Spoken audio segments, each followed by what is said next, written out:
We are meeting the day after an ECB where it feels like, at least on the public market side, everybody is gearing up for recession. Bond yields are moving higher, stocks are selling off. And what you see, the many companies in Europe that you interact with, are those fears of recession founded? Well, first of all, thank you for having me again. I think there's no doubt inflation is there, interest rate hikes are there, and I think the fear of a recession is also there. I would say the fundamentals of our companies remain very solid. What we've seen in the key indicators, the balance sheets of companies remain strong, the labor market is strong.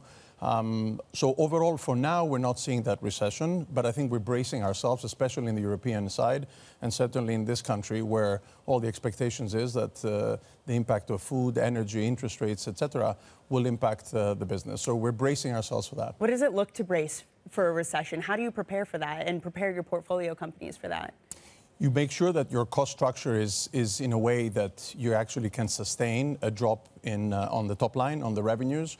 You try to see if there's anything you can do on pricing and try to help grow that top line, because that's important. But mainly, it's all about protecting the margins, protecting the cash flows. So in the event that the recession hits, or if it's stronger than it's expected, then that you are effectively protected on the downside. So do you have to have some pretty tough conversations with founders at this moment then? Things like, perhaps you want to trim back on staffing, on bonuses. What are those conversations like right now?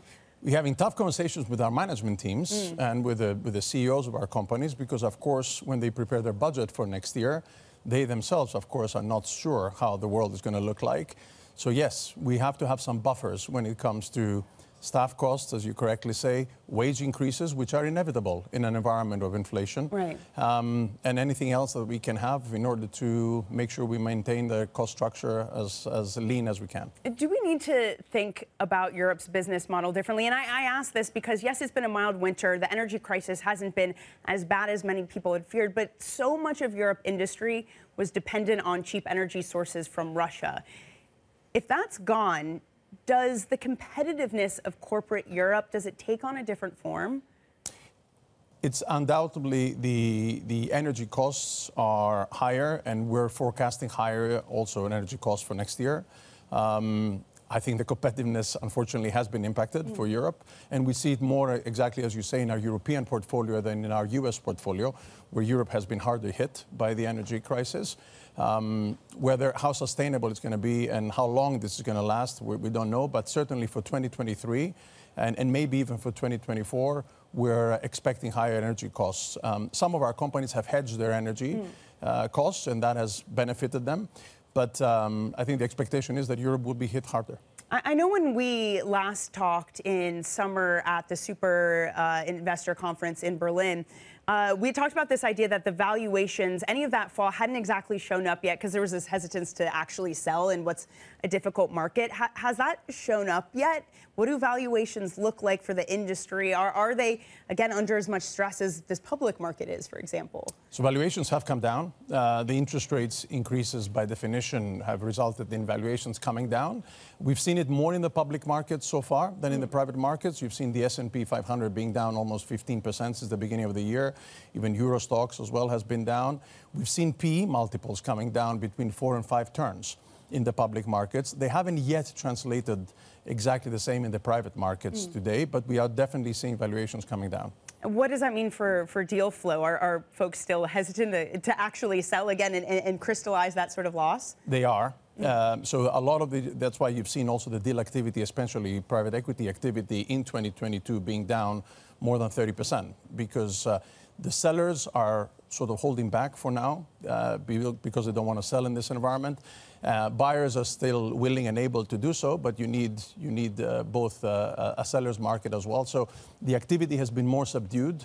Financing has not helped that either, because financing markets have been effectively shut. So people.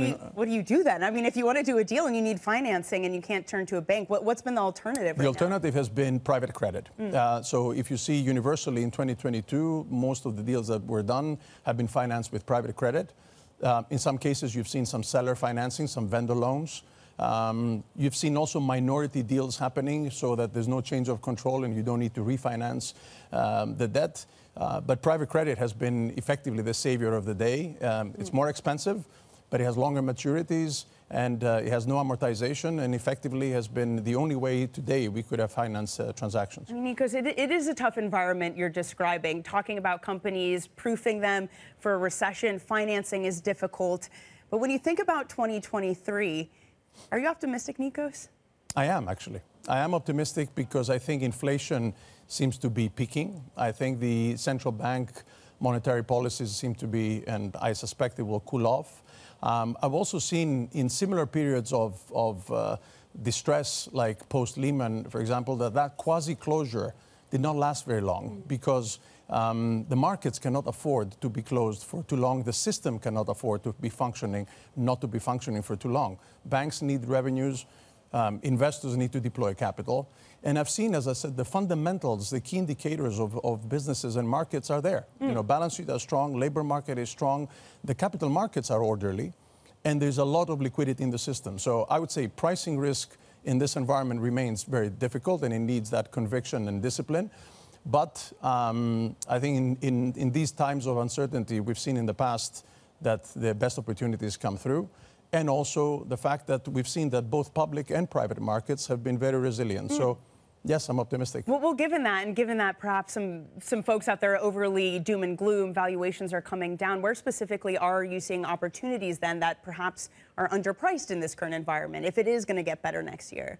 I think we'll see opportunities, I think, in the more resilient sectors that we've seen in the past, like in healthcare, for example, or in telecoms, sectors where they've been sort of downside protected.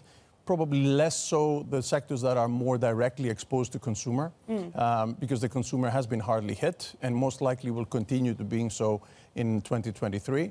But again, sectors where we feel that resilience is there and that downside protection is there, because that's the only thing we can bet on today. Because 1 week away from the holidays, we need that bit of optimism. Thank you for bringing it to us, Nikos Stathopoulos, Chair of Europe at BC Partners.